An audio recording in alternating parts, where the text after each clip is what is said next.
Hello everyone, it's me, Junlicious Vlog.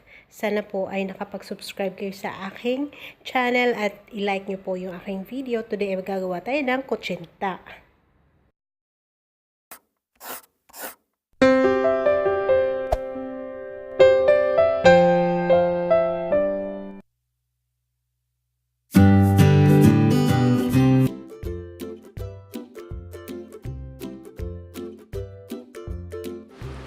One-half cup of sugar, 1/2 cup of grated cheese, 1 cup of water, diluted annatto seeds,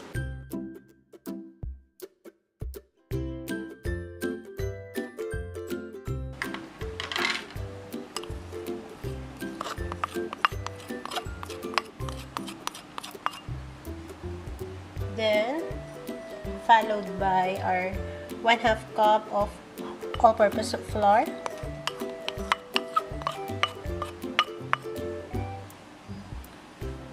then next will be our white sugar,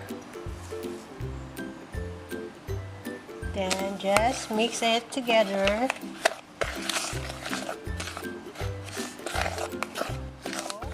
After mixing the dry ingredients,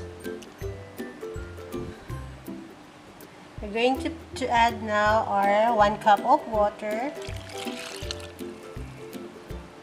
then our annatto seeds water.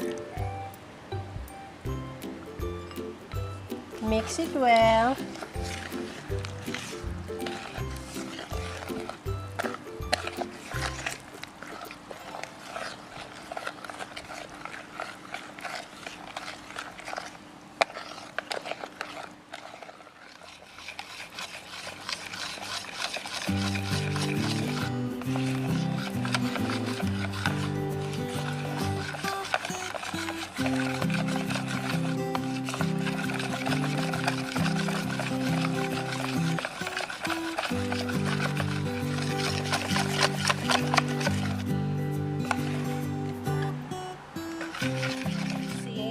Go ahead and get your molder cups, grease it with margarine or butter, hindi naman kaya oil.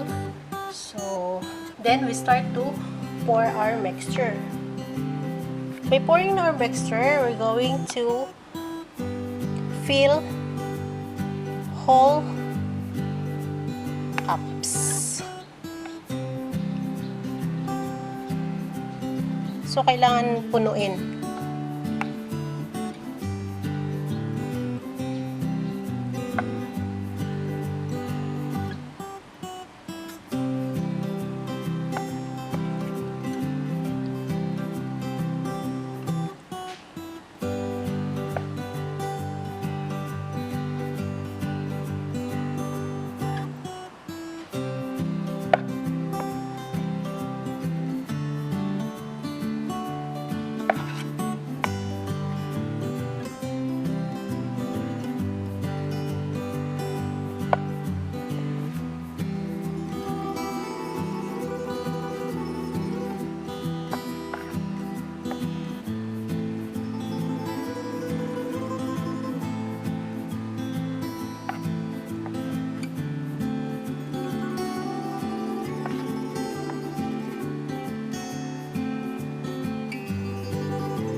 So, if our mixture is ready, steam na natin siya.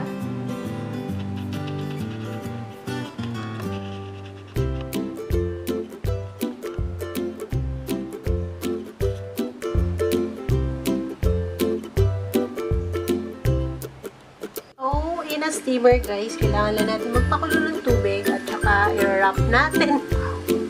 I-wrap natin yung ating lid cover with a cheesecloth. Okay, so kumukulo na siya. Lagay na natin yung ating steamer.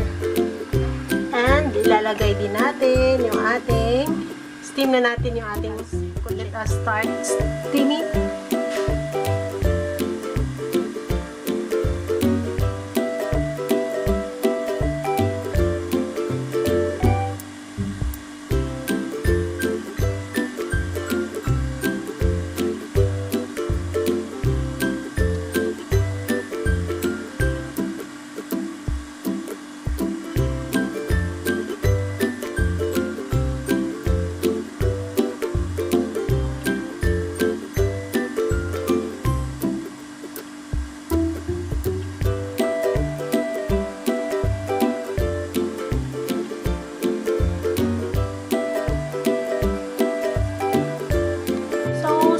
Natin siya ng mga ilang minutes, then tatanggalin natin siya pag maluto. So, iti-test na natin yung ating after 10 minutes. Check natin yung ating kutsinta kung luto na ba siya. So, kung malinis na yung ating toothpick or ang ating barbecue stick, so okay na. Tatanggalin na natin siya kasi luto na siya.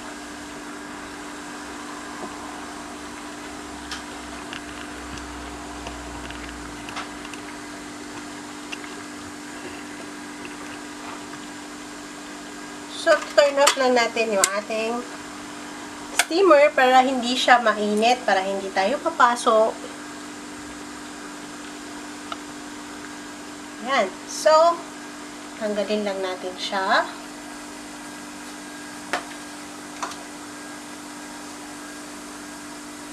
So, yun na guys. Atin nang lilipat sa plato yung ating kutsinta. Okay. So, ayan.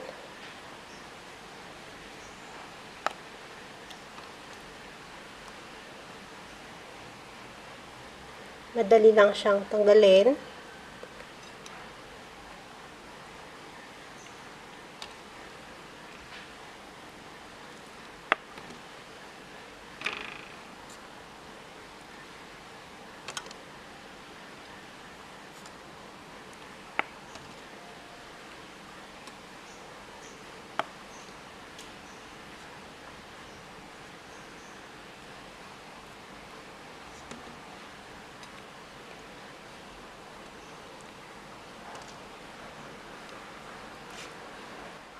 Yung ating kutsinta, lalagyan lang natin ng grated cheese sa ibabaw.